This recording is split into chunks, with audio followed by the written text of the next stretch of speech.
नमस्कार, मैं कुलदीप द्विवेदी। आप देख रहे हैं मैहर टाइम्स।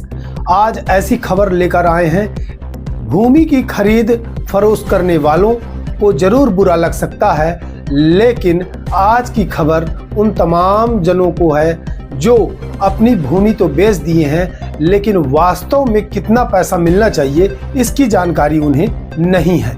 तो शुरू करते हैं आज की इस बड़ी खबर को।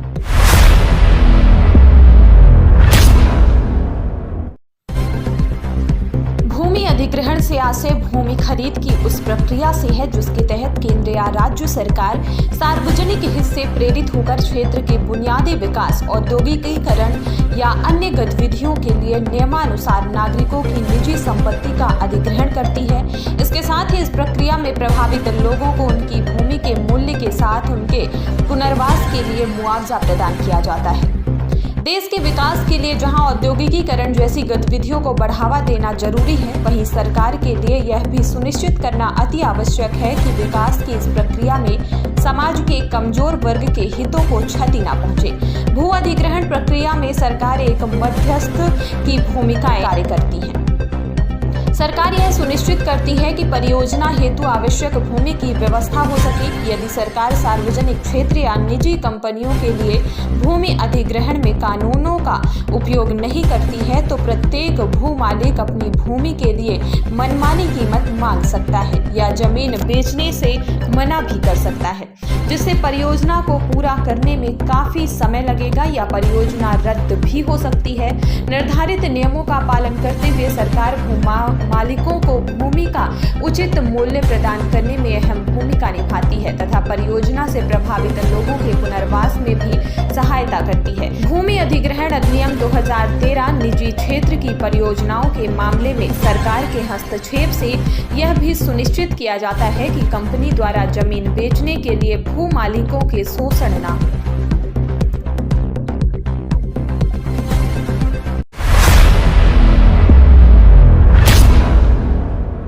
भूमि अधिग्रहण 2013 की धारा 30 क्या प्रावधान करती है मुआवजे को लेकर?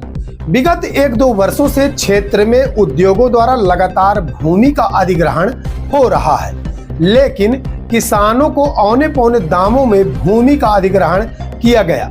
वो इसलिए क्योंकि किसानों व ग्रामीणों को कानूनी जानकारी का अभाव होने के कारण। हम आपको बताएंगे कि सरकार या निजी किसी भी परियोजना में आपकी भूमि जा रही है तो आपको कितना मुआवजा कानून के अनुसार चाहिए। गांव की जमीन व शहर की जमीन पर साथ ही मुआवजे के बाद भी क्या क्या मिलता है, सारी जानकारी आज इस खबर में आपको बताई जाएगी।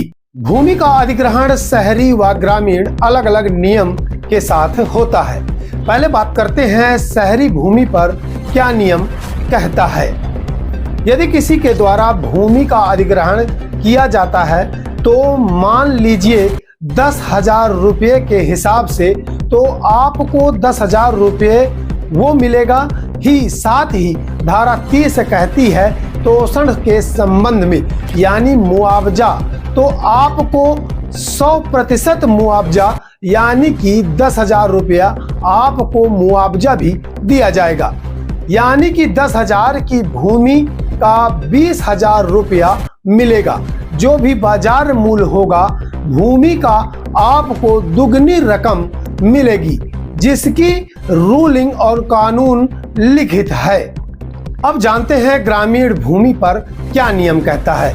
ग्रामीण भूमि का अधिग्रहण होने पर भूमि के मूल्य का गुणा 2 से कर दीजिए, यानी कि ग्रामीण की भूमि उदाहरण के लिए 10,000 रुपये गुणे 2 20,000, साथ ही प्रतिकार का 100% बराबर 20,000, कुल रकम 20,000 साथ ही 20,000 बराबर 40,000 रुपये। यूं कहें ग्रामीण भूमि इस हिसाब से वास्तविक मूल्य से 4 गुना मूल्य पर अधिग्रहण की जाएगी। साथ ही यदि अधिग्रहणकर्ता क्रय की गई भूमि की रकम देने में देरी करता है तो 12% के दर से और अधिक रकम देने का प्रावधान है। साथ ही यदि आपकी भूमि में कोई पेड़, कुआं, तालाब, घर, झोपड़ी है तो उसका खर्चा, साथ ही मुआवजा भी भू अधिग्रहणकर्ता भूमि विक्रेता को देने का प्रावधान है। यदि आपकी भूमि इस अधिनियम के साथ नहीं बिकी है तो हमसे संपर्क करें, आपको जरूर न्याय मिलेगा। बताना चाहेंगे कि गांव की भूमि 4 गुना मूल्य में बिकती है। शायद यही कारण है कि भूमि के दलाल गांव के मासूम लोगों को गुमराह कर सस्ते दामों में खरीद उद्योगों को खासे रेट में बेच देते हैं। धन्यवाद। ऐसी ही खबरों को देखने के लिए आप देखते रहिए मैहर टाइम्स और बने रहिए कुलदीप द्विवेदी के साथ। धन्यवाद।